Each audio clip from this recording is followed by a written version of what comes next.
caminho de descarbonização. Bom, já avanço para vocês que é um desafio importantíssimo para mim, no pessoal. Primeiro, falar em portunhol, e aí peço licença para todos. Eu acho que é a primeira fala que já, enfim, 100% em português. Bom, vamos ver. E aí a primeira também como iniciando o painel, assim que, bom, vai ser um desafio porque eu sei que todos vocês são bastante técnicos e conhecedores da pauta. E, bom, eu quero trazer mais uma perspectiva dos desafios que a gente está encontrando nos territórios, nas cidades da América Latina, que eu acho que isso possa também trazer algumas perspectivas para avançar em um caminho mais nacional no âmbito do Brasil para a promoção da mobilidade elétrica.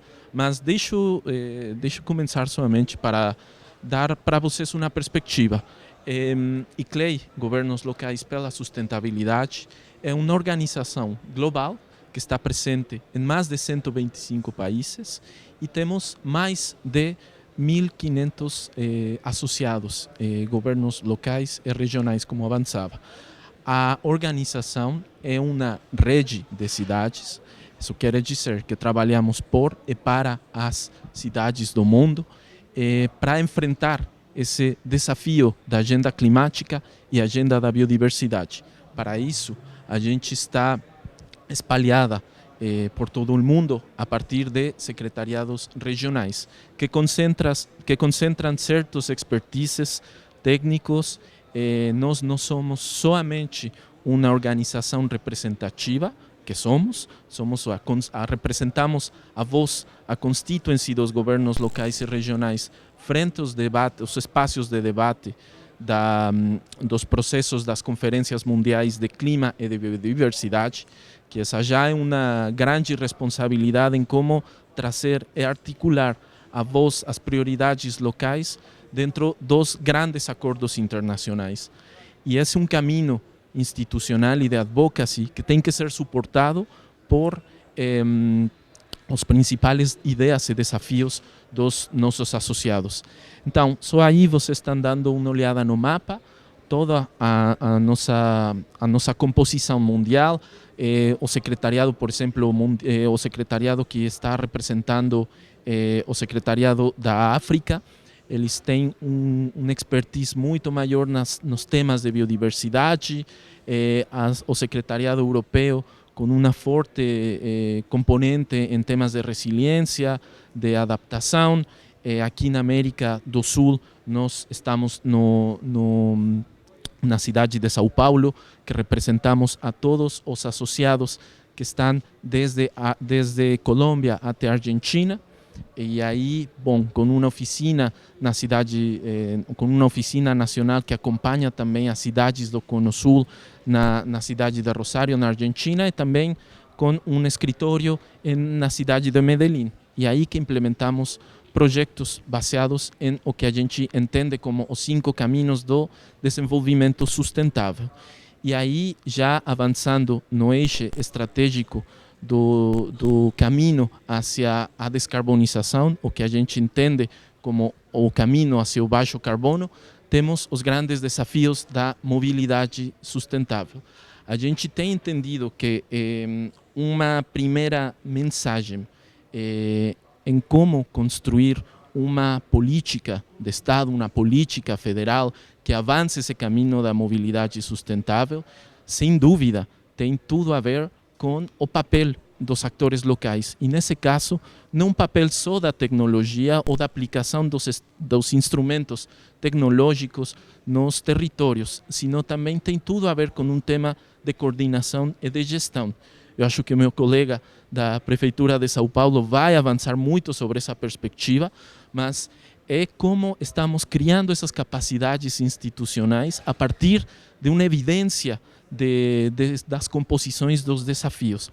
Eu trouxe aqui talvez alguns dos muitos desafios que já sabemos que as cidades enfrentam, tanto em termos de financiamento, de qualidade do serviço e da mobilidade, enfim, temas de integração, como pensar um planejamento integrado focado também não só na parte de avance hacia os compromissos de descarbonização no de net zero, mas que isto também esteja conectado com outros temas de equidade social, de justiça climática, de segurança alimentar, enfim, temas de inequidade que têm tudo a ver com a pauta de descarbonização. Então, bom, nesse sentido, este é um desafio comum a todos os territórios, ou a maioria dos territórios da América Latina, e isso não importa que seja um território maior ou menor, sempre tem algo que aprender e algo que aportar ao debate. Bom, temos também evidenciado como algumas alternativas para esses desafios se apresentam para nós, e aqui talvez outro dos backbones ou das mensagens importantes que eu queria trazer para vocês é como pensamos não só aproveitar esta ideia ou este conceito da cidade inteligente, da Smart City, mas sobretudo como aproveitamos a inteligência que se construi com bases sociais, a inteligência separada das soluções tecnológicas, a inteligência dos territórios. E isso é muito importante para pensar em uma articulação multi-stakeholder, multinível e que permita construir essas alternativas ou dar esse direcionamento hacia uma mobilidade, uma política integrada de mobilidade urbana. Bom, como estou vendo aí o tempo que está já bastante enxutado, eu só queria trazer uma perspectiva de como a gente não trabalha com um território só. Nossos projetos têm tudo a ver e como criamos caminhos de espaços de troca de experiências, de troca de aprendizados, também trazendo não só a perspectiva das prefeituras, dos governos locais estaduais, mas como integramos nessa discussão a outros atores e, sobretudo, o setor privado, que para nós bom, tem caminhos de relacionamento virtuoso com este avanço à transição energética, e um dos grandes projetos é o projeto de Ecologistics, que está precisamente focado a criar eficiência no transporte urbano, da logística de última milha, e com isso reduzir, bom, no marco dos inventários, enfim, de todo o caminho do planejamento da cidade, a emissão de gases. Concretamente, esse projeto tem sido aplicado em 3 cidades argentinas, Rosário, Santa Fé, Córdoba, e 2 cidades colombianas, Bogotá e Manizales, e outra área metropolitana do Vale do Aburrá, que conecta a mais de 10 municipalidades da região antioqueña. Bom, aí temos um financiamento da cooperação alemã e, basicamente, temos vários projetos demonstrativos. O mais significativo é na cidade de Rosário, com algumas bicicletas de carga para a logística sustentável. Enfim, são concretos projetos, né, que têm avanços que às vezes parecem minúsculos, mas em um cenário de compartilhamento trazem também uma perspectiva muito importante. E, finalmente, talvez o projeto mais emblemático, que eu também sei que a minha colega vai trazer depois para vocês, é o TUMI, que é basicamente uma rede, uma primeira rede global de aprendizagem entre cidades sobre como criar condições para a transição e a inserção de ônibus elétricos nas frotas públicas. E isso, enfim, tem um programa de acompanhamento a mais de 50 cidades, né? 20 que já avançaram nesse caminho, que tem um acompanhamento mais profundo, mas outras 30 que estão aí com essas necessidades de avançar nesse caminho. Bom, basicamente os pilares do projeto é construir uma coalizão global. Quero dizer que isso também é importante em termos de negociação dos preços, dos custos com as empresas, também trazer a perspectiva política para que seja desenvolvida nessa articulação multi-stakeholder. criar planos de trabalho mais adequados com as distintas realidades locais. Temos grandes metrópoles, mas também temos cidades intermédias e cidades menores, e isso também é muito importante pensar a escala do território. E, finalmente, como ter um repositório de conhecimento acessível a mais cidades no mundo. Enfim, isso prova que os desafios da gestão permitem, solucionando estes desafios de gestão, é possível criar condições e criar caminhos para esta trilha hacia a descarbonização. Muito obrigado, espero tenha contribuído em algum ponto ao debate e fico muito feliz por este convite.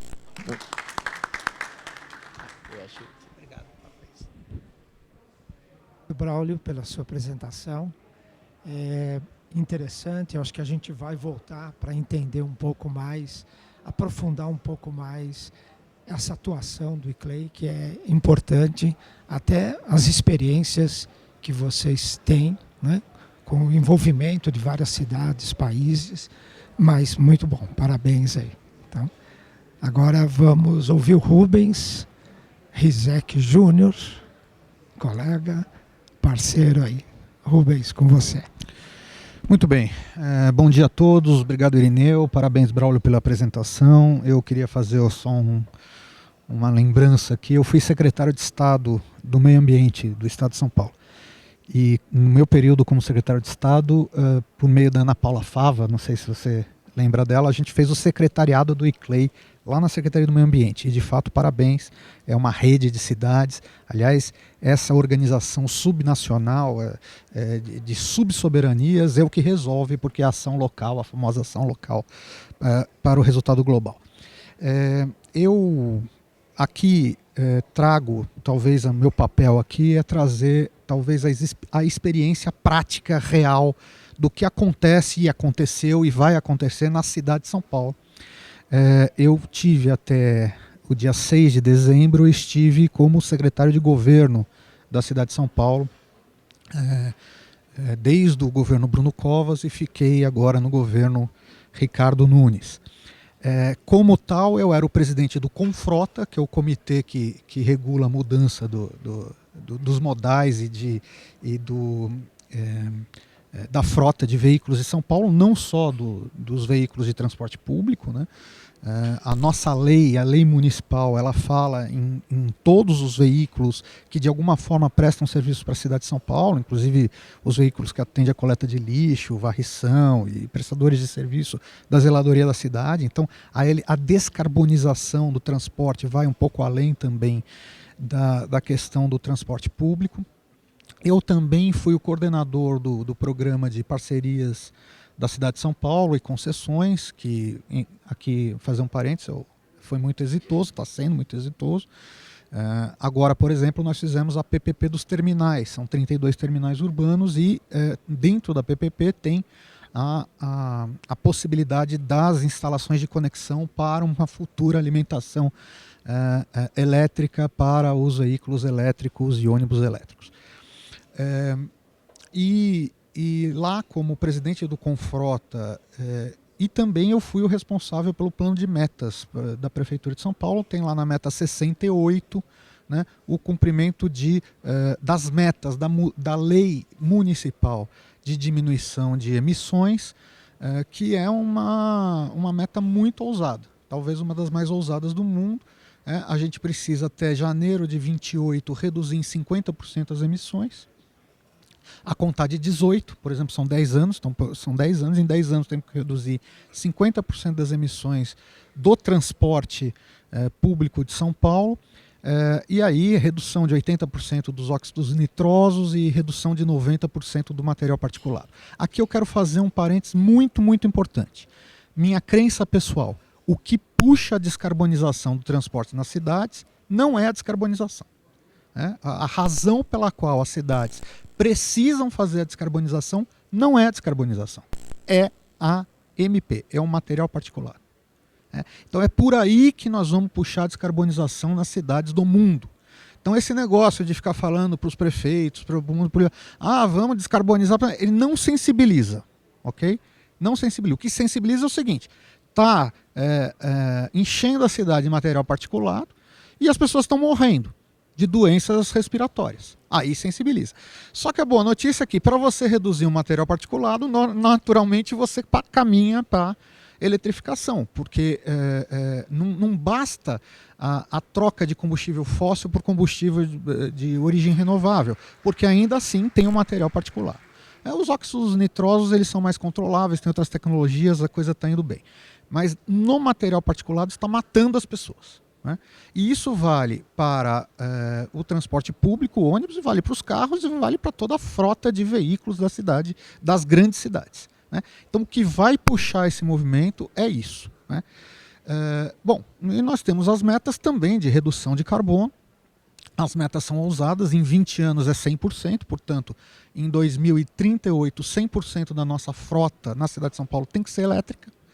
Isso é meta europeia, quer dizer, é super ousado.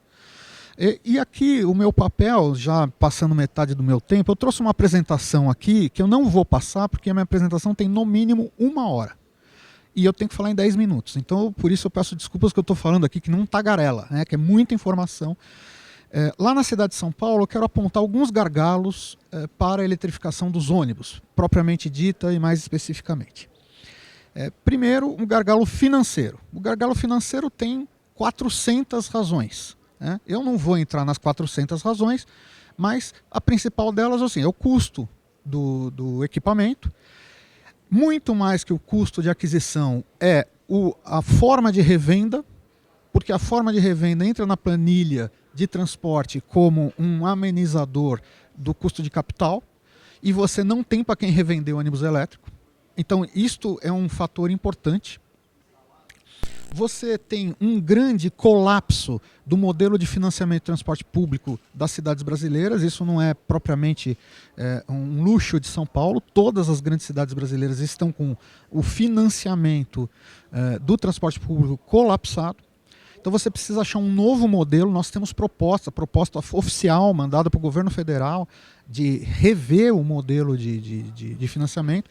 Nós temos hoje 50% do sistema gratuito, e muito em função de leis federais e não tem uma contrapartida. Então, esse ano a gente está estimando um subsídio para o transporte público na cidade de São Paulo que vai bater quase 5 bilhões de reais.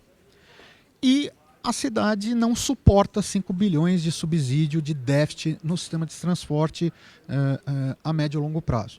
Quando você coloca o desafio de eletrificação, esses 5 bilhões aumenta. Se aumenta, você tem um gargalo. Então é financeiro. Né? Hoje, um ônibus na cidade de São Paulo, padrão média, vou dar um número bem grosso modo aqui, custa R$40 mil a operação por dia. Por mês, desculpe, R$40 mil. Né? Então o que eu tenho que fazer? Eu tenho que achar uma solução para o veículo elétrico custar para a nossa operação menos de R$40 mil. Ou 40 mil menos.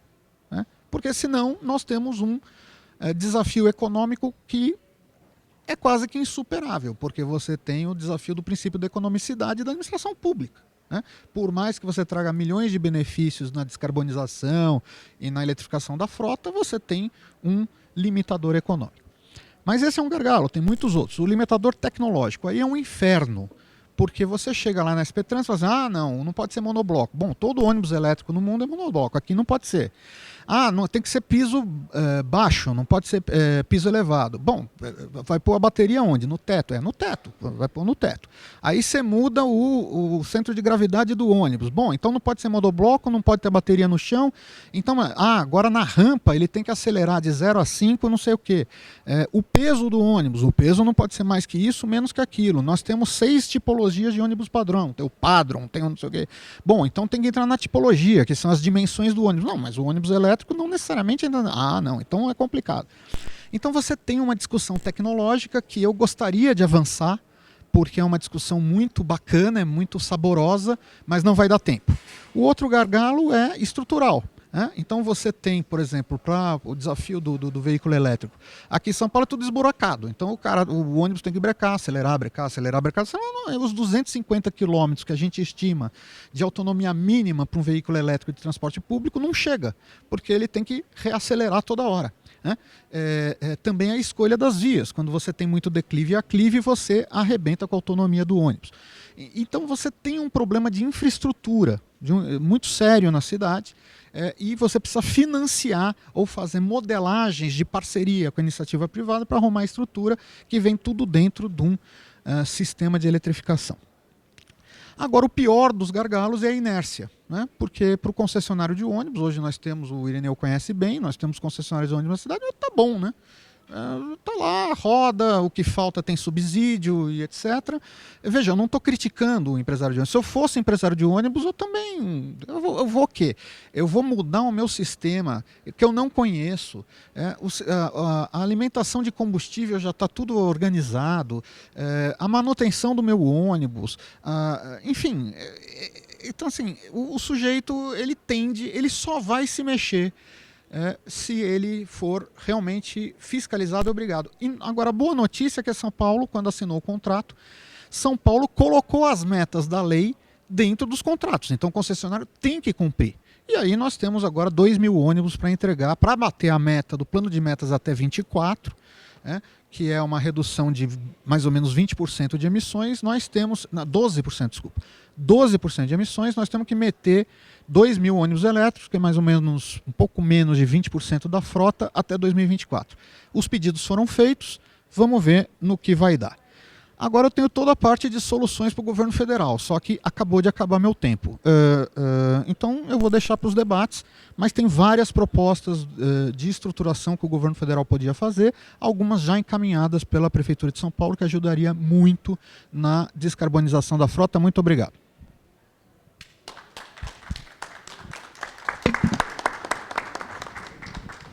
Nossa, os palestrantes aqui estão sendo cirúrgicos, hein? Parabéns, Rubens, pela apresentação. Mas vamos explorar também essas propostas, porque eu acho que essa é o objetivo aqui, quer dizer, como é que a gente pode aqui, iniciativa privada, poder público, academia, como é que ela pode exatamente subsidiar o governo federal para que a gente não fique nessa inércia que você comentou, Rubens. Então eu acho que nós temos que realmente ajudar o governo federal numa proposta de longo prazo para fazer, né, que as coisas aconteçam realmente. Agora nós vamos ouvir a Carmen. Com você, Carmen.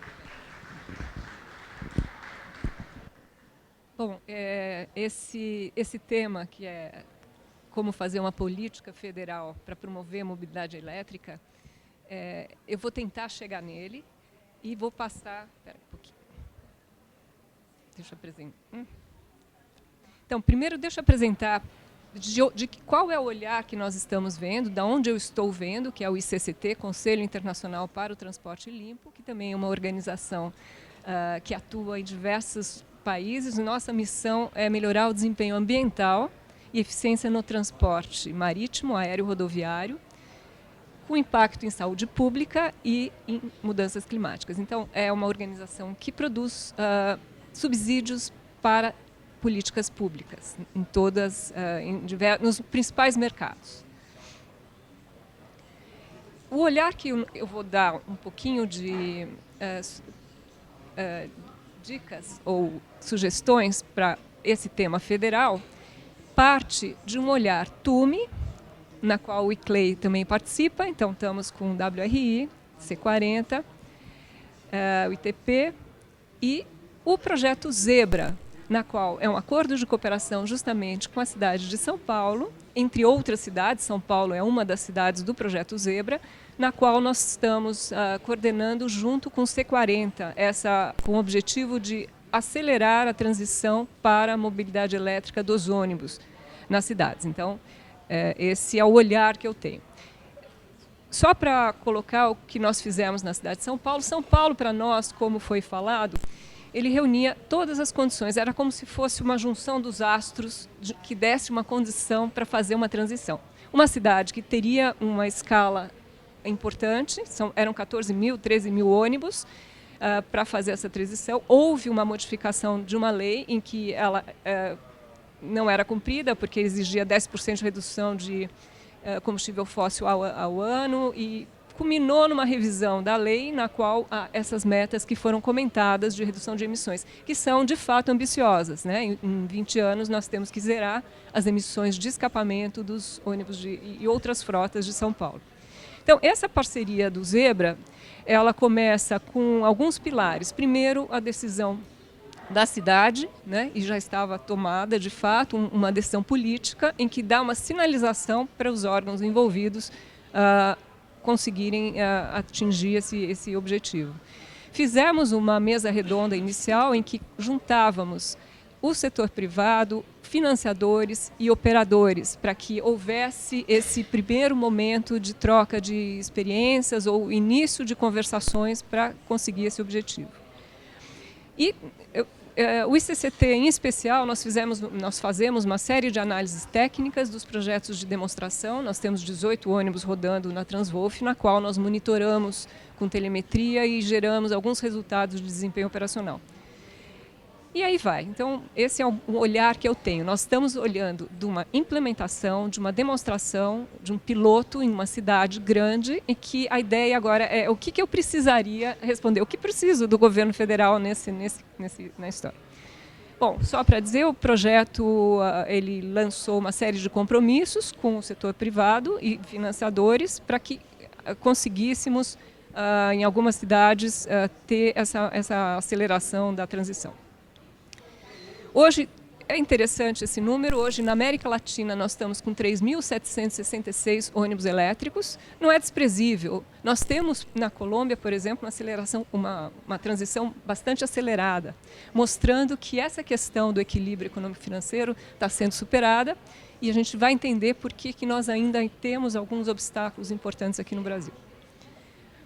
Eu vou passar rapidamente, 5 minutos, vou passar muito rapidamente do olhar dos projetos que nós fizemos.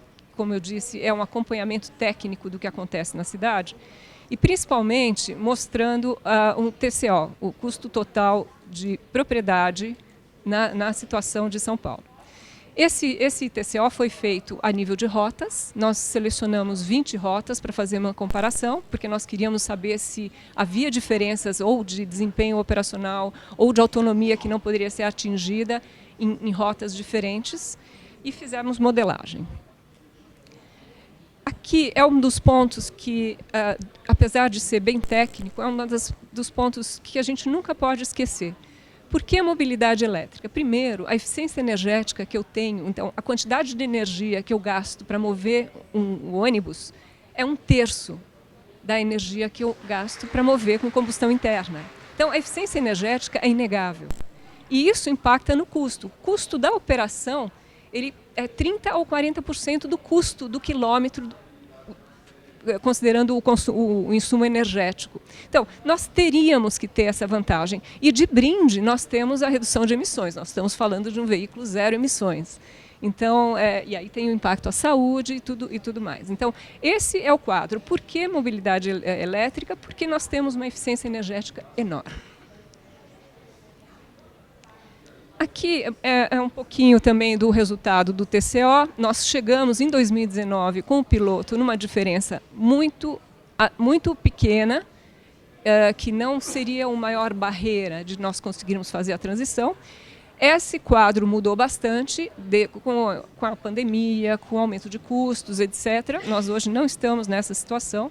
Os preços são um tanto quanto instáveis, não sei dizer exatamente qual é o valor, mas o que é importante é que nós temos na primeira figura, na primeira barrinha, uma parte verde, que é o gasto na vida total do veículo rodando, né? Aqui nós fizemos para 15 anos, considerando 10 mais 5 do diesel e 15 anos do elétrico, que é como é feita a troca. Nós temos 27% gasto em diesel no custo total. No caso do elétrico, nós caímos para 7 e pouco por cento desse custo total. No caso do custo da aquisição, nós temos 15% do total para o ônibus a diesel, e esse valor sobe para 20 mais 15, que é a bateria mais o chassi, mais o ônibus sem bateria, é 35%. Então aqui a gente tem um custo de aquisição muito maior do elétrico, apesar da vantagem operacional enorme. Nesse momento, o que a gente busca fazer para não ter um impacto nessa forma de remuneração, aparecem modelos de negócios inovativos em que há um financiador, em que ele aluga, ou algum modelo que você dilui esse custo inicial ao longo do tempo e que você consiga ter essa vantagem. Então é isso que a gente tem visto bastante em São Paulo. Eu vou pular e vou direto para algumas coisas federais. O que nós vimos na questão de São Paulo é que o alto custo costuma, ainda em outras cidades que nós acompanhamos também, é uma barreira importante. Isso foi piorado, digamos assim, com a crise que a pandemia trouxe. Queda de passageiros, sistemas de transporte um pouco mais sofridos ainda, com menor arrecadação e tendo que se ajustar. Outra parte da oferta de veículos no país, nós temos ainda uma indústria começando a se preparar para essa oferta. Ainda a oferta é limitada, não temos todas as tipologias e não temos uma oferta muito grande de fabricantes e com uma capacidade ainda inicial reduzida. E os modelos de negócios inovativos em diversas cidades ainda precisam se adaptar ao processo licitatório, aos contratos vigentes. Então, existe ainda um esforço de como acomodar tudo isso. Uma das soluções federais, eu só vou dar a ideia e deixamos para o debate, mas eu cheguei aqui, são os modelos agregados de aquisição. O que é isso? Nós estamos num início de uma introdução. A indústria, nós estamos na etapa ovo e galinha. Eu não tenho oferta porque a demanda não é tão grande e aí vai. E aí eu não consigo acelerar porque eu tenho esse ciclo vicioso. Na hora que eu junto cidades que estão com a sua intenção de compra de eletrificação um pouco decididas politicamente, nós entramos num volume maior. O esforço de você fazer um edital, de você colocar a questão técnica dentro dele e ver a questão da bateria, de todos os riscos que essa tecnologia apresenta como novidade, riscos porque é um desconhecido, elas acabam interferindo no custo. Na hora que se define uma compra centralizada, a gente supera uma questão.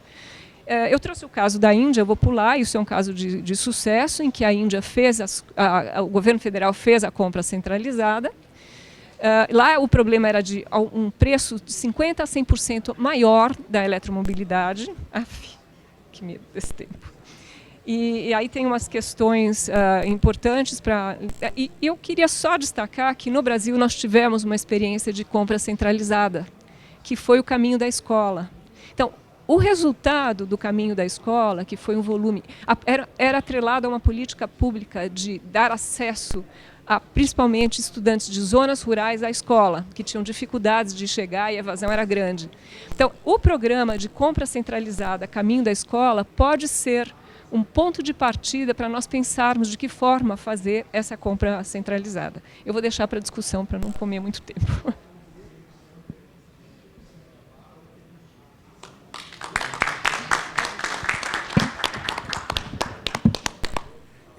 O cara apavorou a gente, né?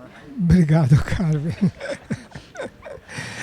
Não, então, ele foi preciso, tá louco.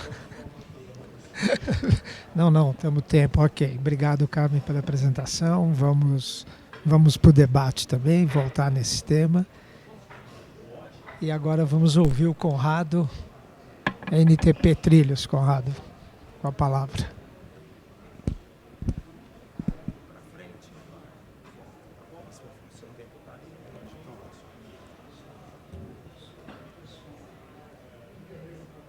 Bom dia a todos, já vai entrar, vamos lá.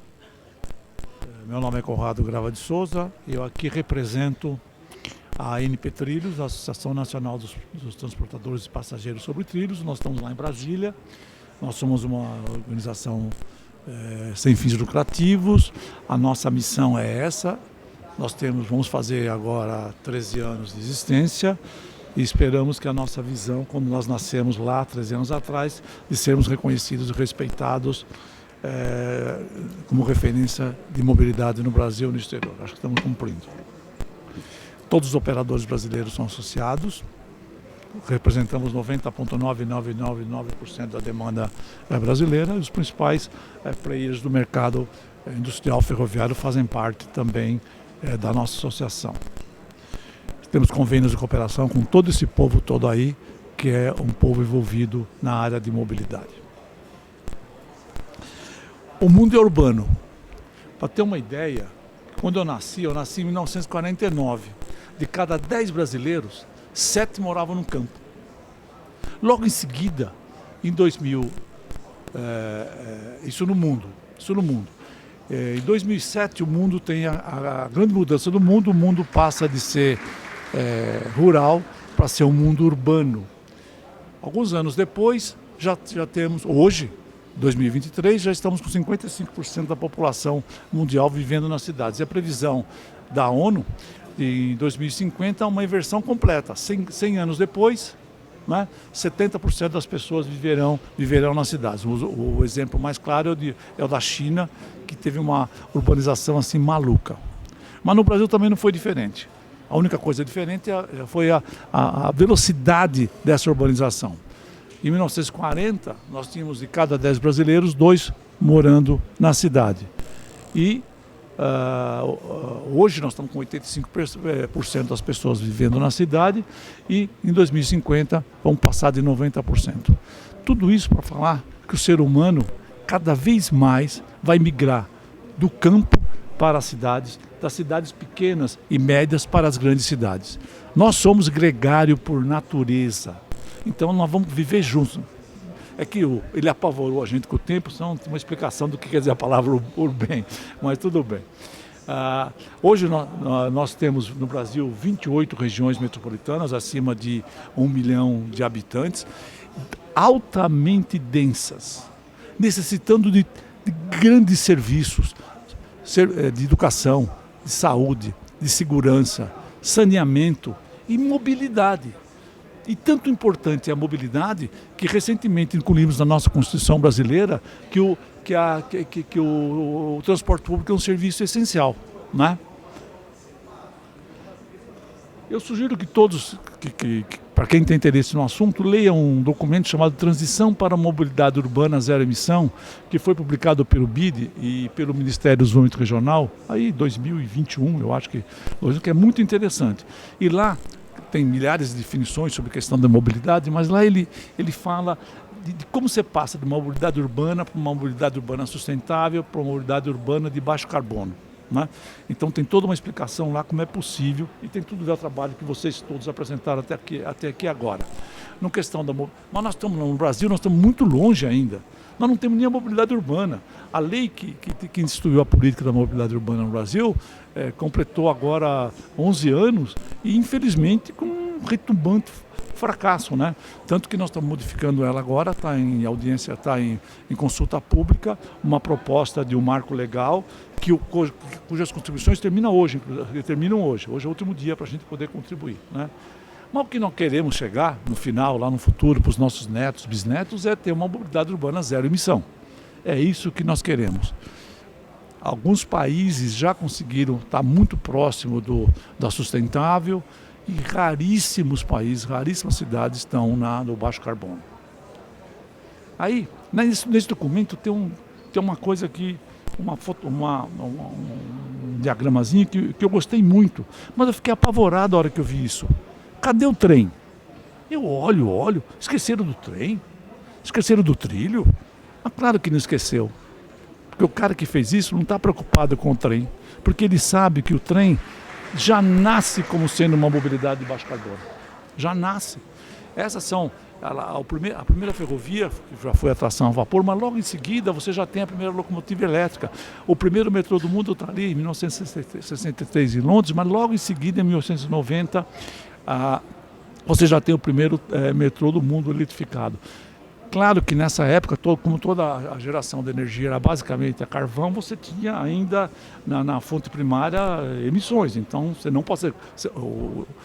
Você não pode considerar nessa época o metrô ou o trem como zero carbono. Não, no primário ele não está descarbonizado totalmente, né? Para poder ter uma mobilidade primária, as nossas cidades precisam ter essas coisas, né? Nós não temos planejamento de longo prazo, nós não temos a priorização de transporte estruturante, nós não temos a eliminação de sobreposição dos modos ainda em várias cidades, na maioria das cidades brasileiras, e nós não temos ainda uma política avançada que vários países do mundo já têm, que é a questão de financiar o transporte público pelo transporte individual. E principalmente a questão da integração entre todos os modos. A tabela está lá, é muito interessante, ela fala da física, da rede, da tarifária, da informação e principalmente da institucional, nós não temos hoje no Brasil, talvez alguma experiência, né, Recife, tá? uma autoridade ou uma agência sobre esse assunto, né? O sistema na área que eu trabalho, né, ele é muito importante porque ele atende os grandes corredores de demanda com maior segurança, maior confiabilidade e menor tempo de deslocamento sem emissão de poluentes, né? Ele é o único capaz de transportar as grandes demandas, né? Ele reduz acidentes, economiza tempo de viagem e adota novas tecnologias para a redução do consumo, que é tão importante. Claro que atingir o zero carbono é importantíssimo, mas também reduzir o consumo de energia, como ela falou, é importantíssimo também. Quer dizer, precisamos cada vez mais, para a gente ter um futuro sustentável, também diminuir um pouquinho o consumo do combustível para fazer a mesma função, né?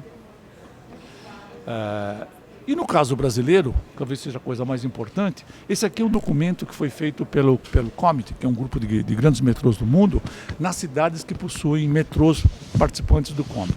Você vê, o carro, para essas cidades, emite 110 CO2 por passageiro quilômetro. O ônibus 80, o metrô 50, e no caso brasileiro, aqui está o metrô de São Paulo, apenas 8, porque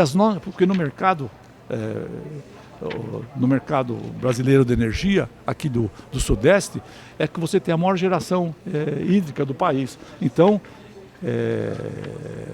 São Paulo, CPTM, Metrorio são considerados os sistemas mais verdes do mundo. Não tem nenhum sistema considerado mais verde do mundo do que os nossos elétricos aqui.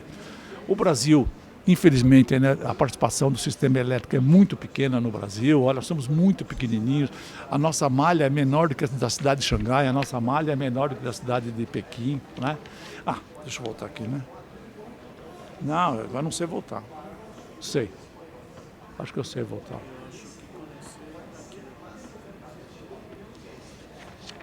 Aí. Cada vez mais nós estamos brigando. Cada vez mais nós estamos trabalhando na nossa área para... Isso o Sérgio vai falar daqui a pouco também, para diminuir o consumo de energia. Já tem experiências exitosas no mundo. Tem que voltar mais um aqui, é esse, né? Sim.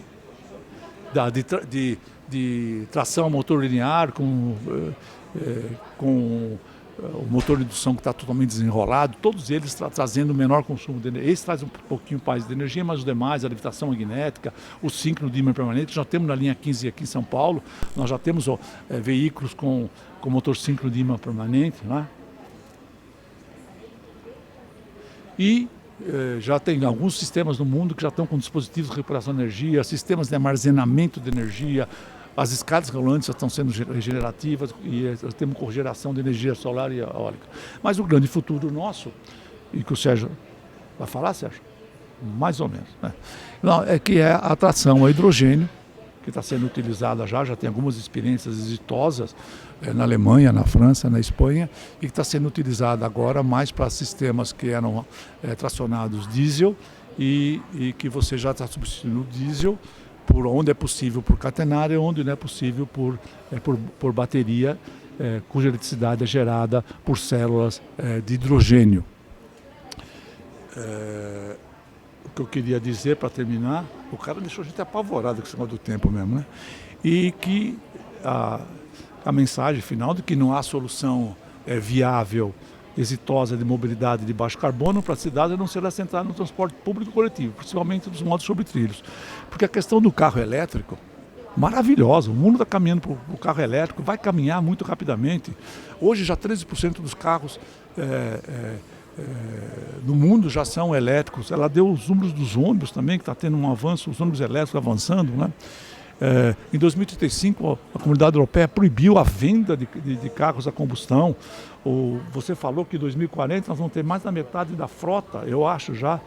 2038, 100%. 2038, 100%.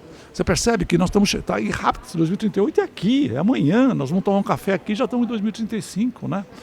Agora, para nós lá na DNP Trilhos é o seguinte: a substituição tem que fazer, é obrigatório, mas a substituição do carro a combustão para um carro elétrico, você só vai ficar agora congestionado com carro elétrico. Não vai mudar absolutamente nada do ponto de vista ambiental, sim, da emissão de gases de efeito estufa, mas do ponto de vista de tempo, de economia de tempo, de estresse, todas essas coisas, você vai continuar a mesma coisa tendo o carro elétrico. Por isso que nós advogamos lá na DNP Trilhos que cada vez mais a gente tenha uma política de mobilidade, não mais só ela, a sustentável, e se Deus quiser, num período não tão longo, a gente tenha de baixo carbono e lá no finzinho de zero emissão, né?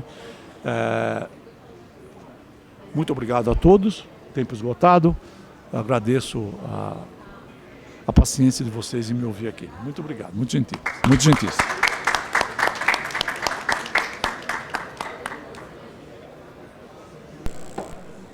Você trouxe para o debate aqui os trilhos, né?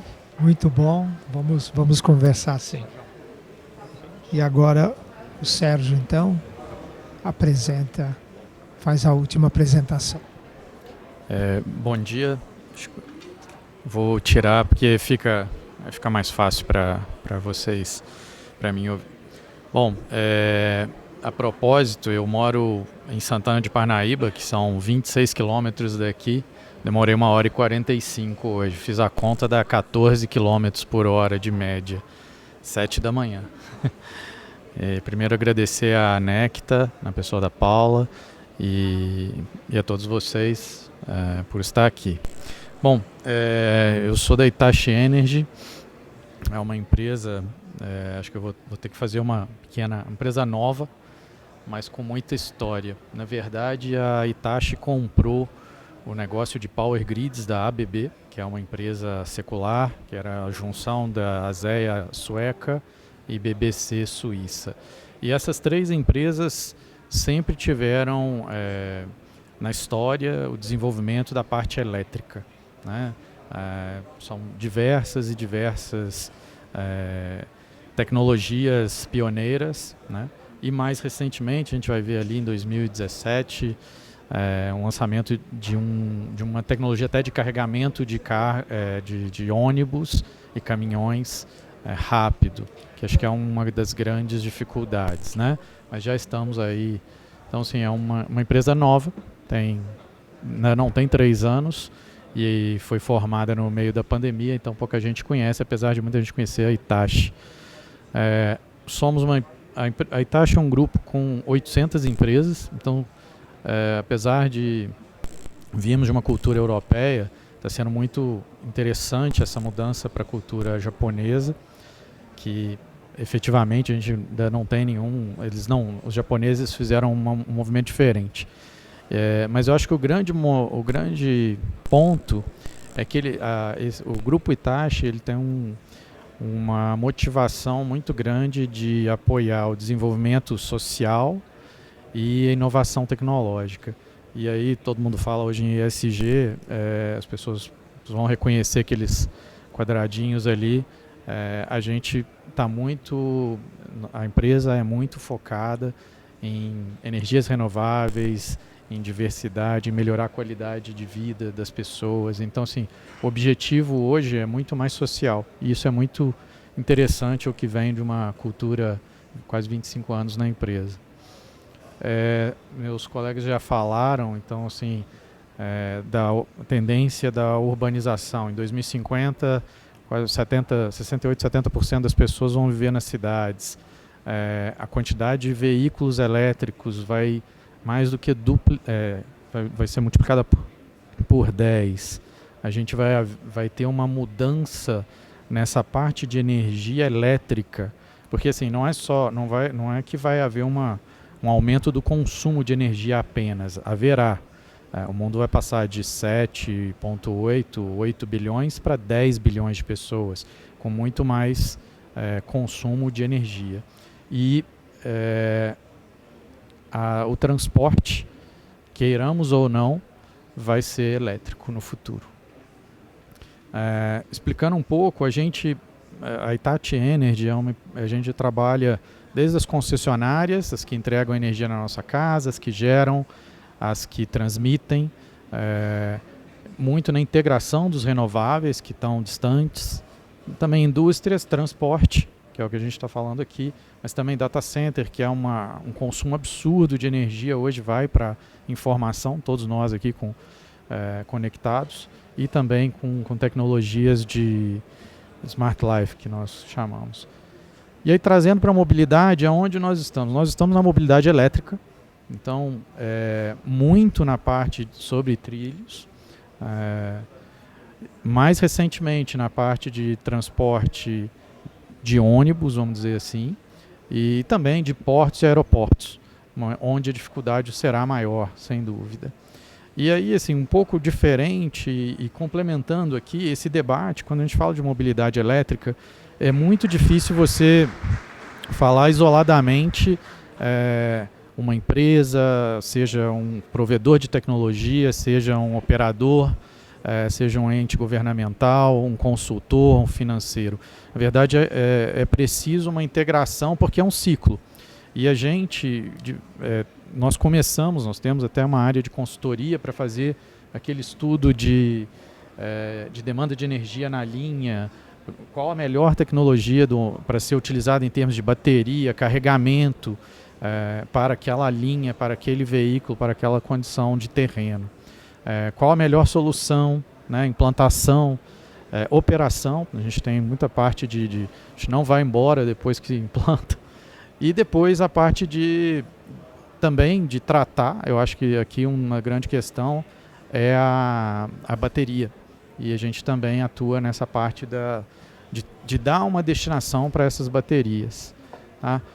Isso aqui, a gente trabalha com todas as entidades, então desde operadores, fabricantes de trens, de ônibus e outros tantos donos de infraestrutura.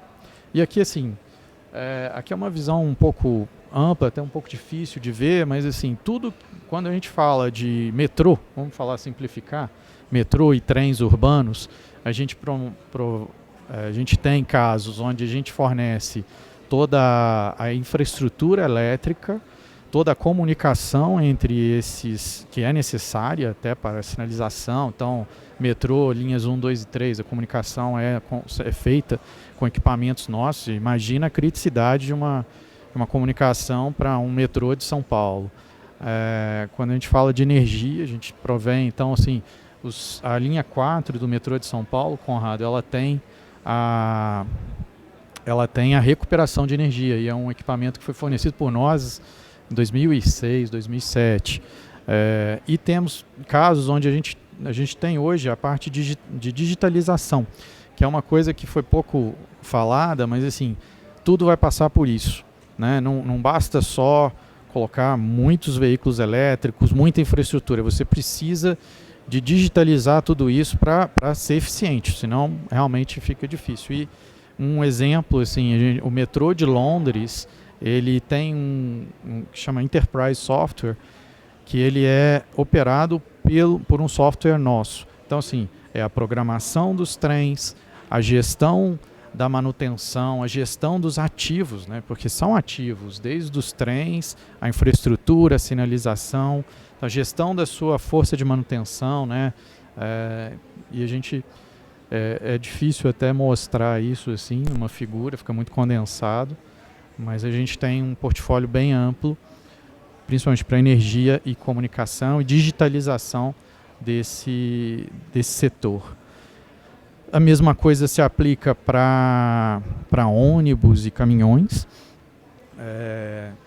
Com a diferença, a Hitachi vai ser um exemplo que eu vou mostrar, ainda como ainda éramos ABB, a gente desenvolveu vários tipos de carregamento, porque é o que alguém comentou aqui, em São Paulo os ônibus não estão atingindo os 250 quilômetros que eram desejados. Então, assim, a gente tem tem uma tecnologia que você pode fazer carregamentos rápidos ao longo da via, e não são em todos os pontos, em 2 pontos, e você evita e você amplia o alcance daquele ônibus. Isso passa por uma solução que engloba também o fabricante do material, a entidade que está promovendo aquela linha. Temos casos de armazenamento de energia, porque muitas vezes você precisa utilizar, você não pode carregar todos aqueles ônibus ao mesmo tempo. Tem locais onde as garagens elas estão em pontos da cidade onde você não vai ter aquela disponibilidade de energia, né? Então a gente tem isso. E aí, assim, acho que aqui vou resumir em 3 casos, acho que vou conseguir terminar no tempo. Esse aqui é um caso do metrô de Salvador, onde foi um projeto de PPP, acho que é interessante aqui, é um cliente privado, que é a CCR, é uma empresa excelente assim, em termos de governança, ética e tudo. Nós começamos a apoiá-los na fase antes, né, deles participarem da PPP, depois fomos selecionados os fornecedores, fornecemos, pouca gente sabe, mas esse foi o único metrô que funcionou para a Copa. Tivemos que fazer algumas subestações e o sistema funcionar em menos de 6 meses, na verdade foram 5, a gente acabou conseguindo em 5, mas esse funcionou, as pessoas foram para a Arena Fonte Nova no trem da CCR. E continuamos lá, fornecemos toda a parte inicial do projeto. Esse é o caso que eu falei, não dá muito para se verificar, mas é um ônibus elétrico que ele carrega, ele tem um braço, então o motorista não precisa ser um piloto sensacional, ele tem um braço que localiza o ponto de conexão e em 1 segundo ele começa a carregar. E ele pode atingir 600 kW, que é uma carga assim, absurda. Então, esse é um caso que já tem mais ou menos 10 anos que nós fornecemos. Genebra agora comprou mais 6 linhas com essa tecnologia, e aí não é uma tecnologia só desenvolvida por nós. Está fornecendo a tecnologia da infraestrutura, o fabricante do ônibus fornecendo a tecnologia do ônibus, o fabricante da bateria com a tecnologia da bateria, o operador estudando a melhor solução. Então, assim, aí tem outros benefícios, aí, por exemplo, de material particulado e tudo. E aí, para terminar, isso aqui é um caso mais simples de todos, mas é um transportador que até existe no Brasil, a Penske, e nos Estados Unidos é muito grande, e ela está eletrificando a frota com esse nosso equipamento, que ele é muito mais compacto e carrega muito mais rápido. Tem uma série de vantagens digitais que torna o custo total menor. Porque eu acho que assim, fundamental nisso aqui é estudar a melhor tecnologia que te dê o custo menor, né? Então acho que a mensagem aqui é essa. Bom, obrigado.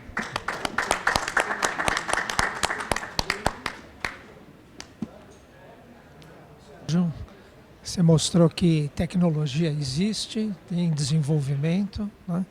E caso já, e acho que você tocou num ponto importante também, que é a carga, que não é o nosso assunto, mas a carga também ela tem aí um alto envolvimento aí em função do nosso modelo rodoviarista, né?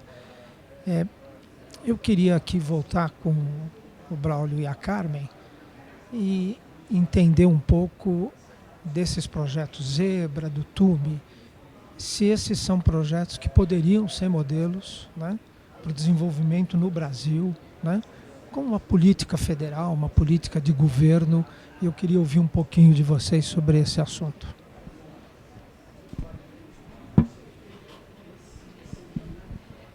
Bom, esses projetos, eles justamente nasceram como um suporte a um processo de eletrificação, uma troca de experiência. Ele é baseado, então, numa decisão, numa definição política de uma intenção de fazer esse movimento.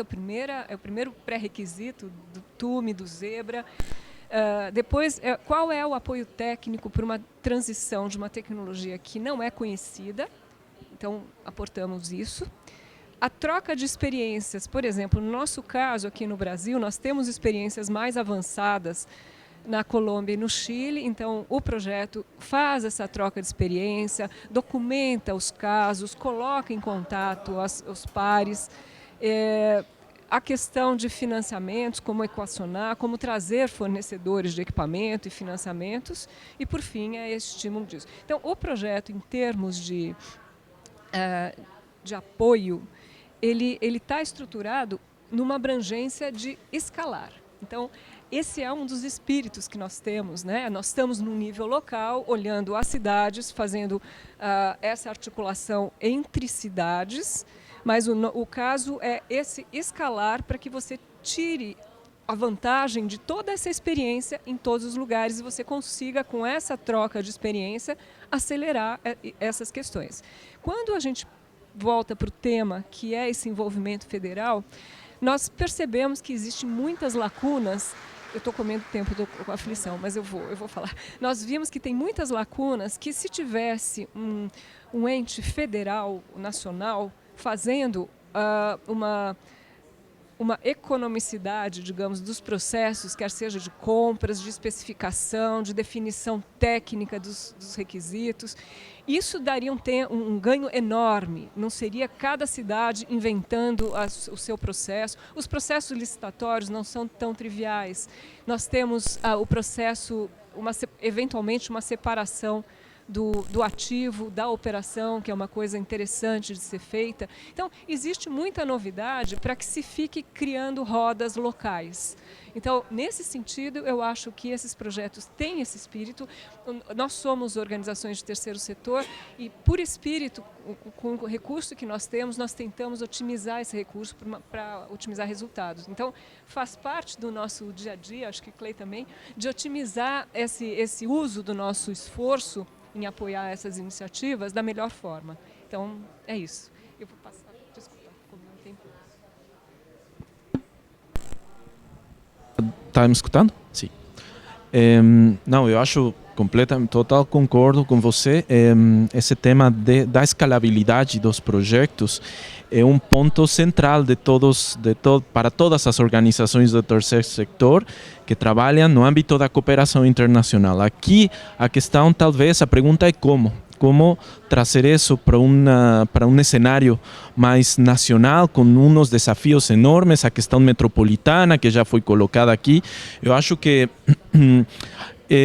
as parcerias com este tipo de organizações, tanto as redes de cidades, as organizações do terceiro setor, é fundamental. Eu acho que o governo federal tem que também identificar quais são esses parceiros que possam trazer e capitalizar esses conhecimentos, esses aprendizados e colocar em metodologias que sejam úteis para as cidades. Agora, aqui também tem outra questão, com quem trabalhar, né?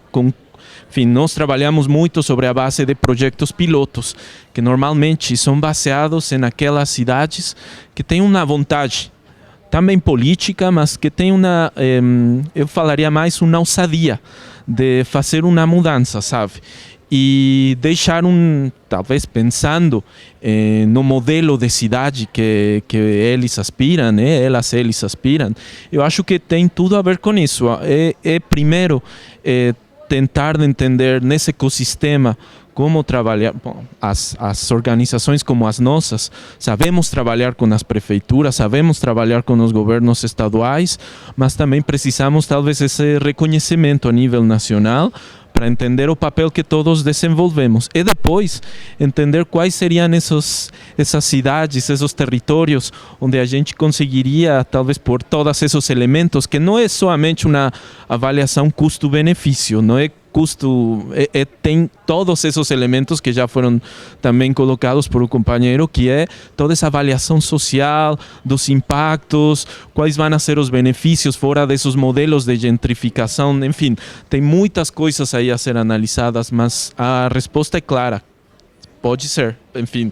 E aí é por isso que essa perspectiva também dos aprendizados com governos que têm, por exemplo, na América Latina somos 3 países com uma estrutura federal, Argentina, México e Brasil. Aí tem muitas, enfim, similitudes em termos de competências, mas também olhando com os outros modelos, eu acho que, enfim, é um elemento e uma massa crítica importante, né? Sementes vão sendo plantadas, né? E aí, a partir daí, não precisa reinventar a roda, como você falou, né? Evidentemente, cada cidade, cada região tem as suas particularidades, mas, no todo, o objetivo tem que ser alcançado. Rubens, na sua fala, São Paulo avançou muito, vem avançando muito, e você deixou todo mundo agora com aquela expectativa. Quais são as sugestões para o governo federal? Primeiro, assim, eu preciso dizer o seguinte: São Paulo, aqui eu fiquei falando dos problemas e dos gargalos, não deu tempo de falar dos avanços. A Carmen conseguiu falar mais dos avanços da cidade do que eu, que sou da prefeitura. Então, assim, daqui a pouco eu perco o emprego lá, porque... Agora, assim, só para dar um dado, este ano nós temos 760 ônibus elétricos encomendados, contratados. Este ano. Isto bateu Colômbia, bateu a cidade de São Paulo sozinha vai bater a grande maioria das cidades do mundo. A cidade de São Paulo sozinha vai ser a primeira, né? Então, assim, lógico que eu posso ficar aqui horas e horas contando todos os dramas, angústias e choros e ranger de dentes para a gente chegar num pedido de 700 ônibus. Eu, por exemplo, defendi lá na prefeitura, como presidente do Confrota, como a Secretaria de Mudanças Climáticas estava ligada a mim. É importante que se diga que a cidade de São Paulo tem uma Secretaria Executiva só de Mudanças Climáticas, era ligado a mim, a Secretaria de Governo. Eu, desde o começo, o Sérgio Aveleda, ele é testemunha, eu sempre defendi a compra direta, pela administração direta, para dar escala. Carmen, Rubens Rizek, com a minha equipe, escrevemos um edital. A questão licitatória não assusta. Não assusta. Se você quiser, eu te dou os modelos. Estão todos superados, juridicamente, inclusive. Então, assim, era um edital para compra de 2.000 ônibus pela Prefeitura de São Paulo. Bom, mas daí você tem isso daí... você supera as questões econômicas por conta da escala e você supera os gargalos técnicos, porque quando você... em vez de você tentar adaptar a cidade de São Paulo ao produto que existe, eu viro e falo assim: eu vou comprar 2.000 desse aqui, meu filho, você se vira para fazer. E 100% das pessoas, Itachi, eles iam se coçar porque ninguém ia perder uma venda de 2.000 ônibus. Então, isso é um movimento mundial, é uma licitação internacional. Então, agora, qual é a grande vantagem de você fazer a compra direta, como defende a Carmen, e a proposta de ter uma governança federal organizando essa coisa toda? Ela é espetacular, até para superar essas coisas técnicas, porque se você der a escala que a gente precisa, que é tirar a inércia, né, você resolve um outro problema, que é a recompra do ônibus, né, que entra na planilha financeira.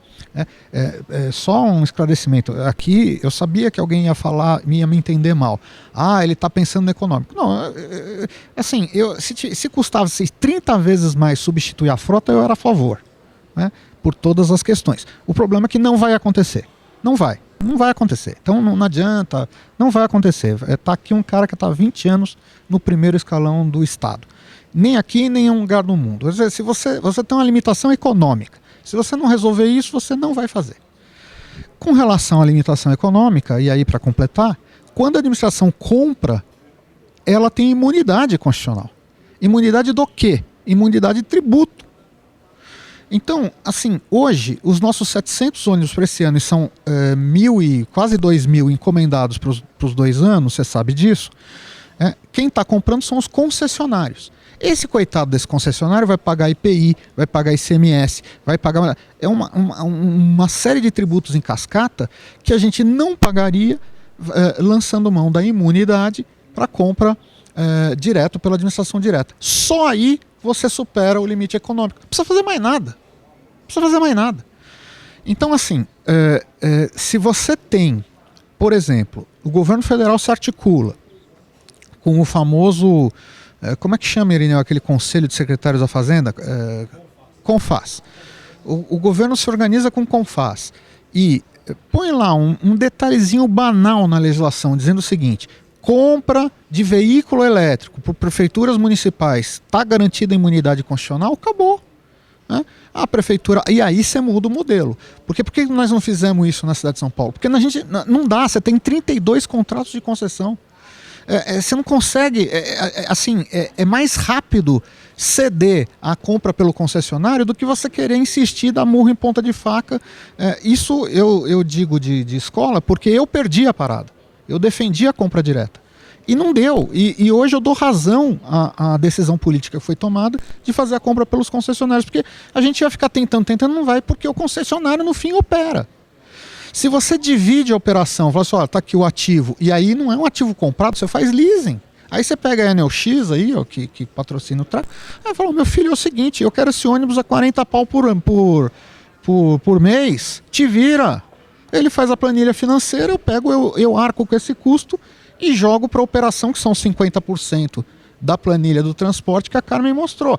50% é o investimento e 50% é a operação. Você pega o concessionário, você vai fazer a operação e eu te forneço equipamento sem tributo. Bom, eu fiz a lista aqui de lei federal, mas assim, para resumir, porque senão como o tempo de todo mundo... Está dando barulho. Oi? Tá bom.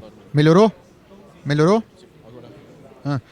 Para resumir é o seguinte: nós, cidade de São Paulo, estamos fazendo uma proposta de revisão dos modelos de financiamento do transporte. Isso é muito importante. Quem vive na lida sabe que a questão econômica ela é irresistível. Porque se eu chegar, a sociedade chegar para o detentor do mandato político e falar o seguinte: olha, você tem uma opção que todo mundo sabe que é melhor do ponto de vista da mudança climática. Tudo bem, legal. É melhor do ponto de vista da saúde pública, porque as pessoas morrem, o teu sistema de saúde vai deixar de atender um monte de gente com problema respiratório. É melhor na poluição sonora, é melhor em tudo, mas ainda, além de ser melhor em tudo, é mais barata. Aí é irresistível. Não tem como, porque se o cara não fizer, ele vai preso. Percebe? Não pode. Então nós temos que chegar nesse ponto. Qual é o modelo de financiamento? Né? Se você realmente tiver a imunidade tributária, que já existe para a compra de equipamentos e essa cadeia da eletrificação do transporte público, que hoje, como ela não existe, ninguém arrecada nada. Bom, se eu não arrecado nada, eu não estou abrindo mão de receita. E aí eu faço um novo boom econômico que eu acelero para lá na frente, quando for cobrar imposto, é que nem a história do traficante. Dá um pouquinho, lá na frente ele vende um montão. Né? Sacanagem comparar o governo federal com um traficante. Mas é essa articulação que precisa. Eu tinha um monte de detalhes aí da proposta que a prefeitura fez. Tem um modelo de financiamento do transporte público. Tem várias cidades que mudaram lá. Vargem Grande tem um modelo interessante que passa a fazer um outro tipo de cobrança e da tarifa zero. Enfim, é um debate longo aí.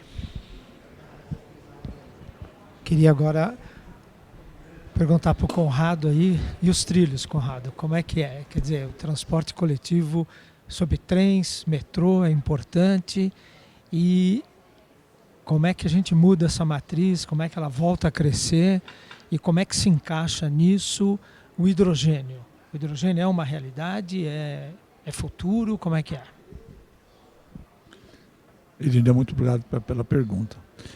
Eu acho que o Rubens sabe disso, que quando eu era moleque, trabalhei um pouquinho com planejamento, que é a área de vocês, e a gente brincava, a gente punha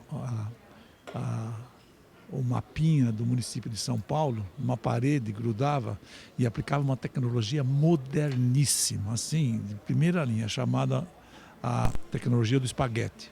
Você pegava um espaguete cozidinho, jogava, e aonde ele grudasse caberia uma linha de alta capacidade em São Paulo.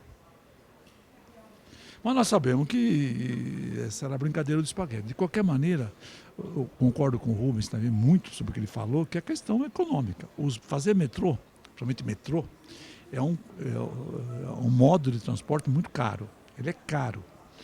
E o Brasil sofre de um problema de que projetos, sejam eles da infraestrutura, ou seja da mobilidade, qualquer tipo de projeto, que ultrapasse os 4 anos de governo, já, além da questão econômica, também tem a questão dessa prática brasileira de não pensar em investimentos de Estado e apenas ficar pensando em investimentos de governo.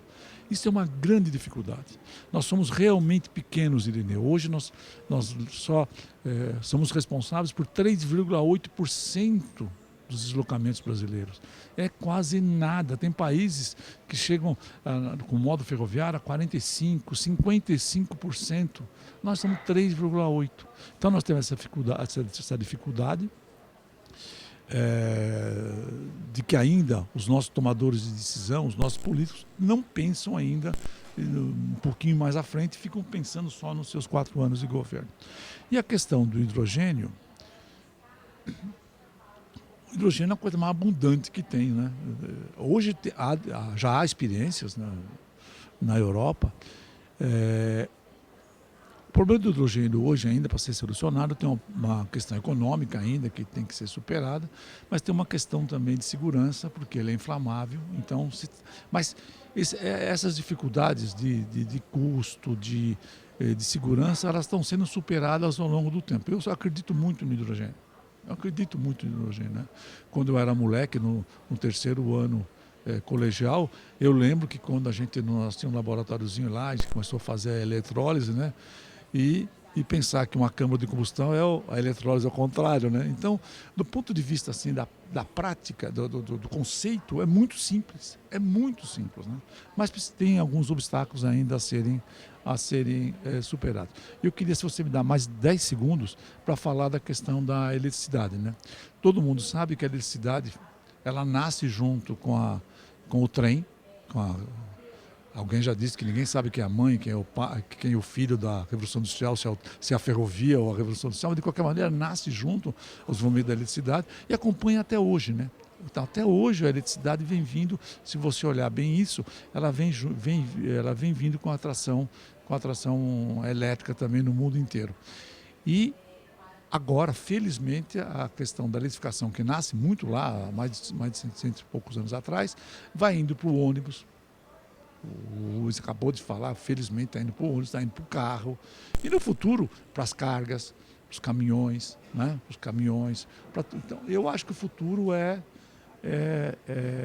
eletrificação mesmo de todos os modos. A gente pode estar caminhando aí para um conceito de mobilidade de pessoas e de bens para um baixíssimo carbono, vamos chamar assim.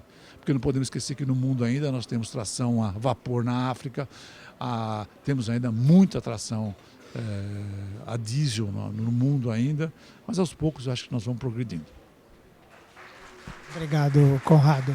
Sérgio, a gente conversou um pouquinho antes, falamos da importância da empresa privada no setor, a gente conversou também da segurança, da estabilidade, né? do sistema, do país, dos contratos.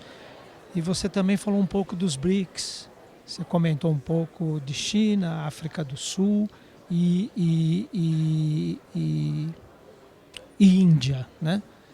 E aí eu queria que você falasse um pouquinho para a gente como é que vocês estão sentindo hoje. Sim, acho que é um exemplo interessante para a gente pensar. Todos esses países, à exceção da Rússia, mas também não faz muito sentido, a China primeiro, a África do Sul, depois a Índia, né? Todos eles têm planos que não são para um governo, são planos de país, para o setor metroferroviário, para o setor de mobilidade, e isso é uma coisa que falta no país. Então, E o que é interessante notar, eu vejo uma empresa, grupos mundiais, não só que eu trabalho, mas concorrentes, que quando eles têm essa visão de longo prazo, eles vêm para o país.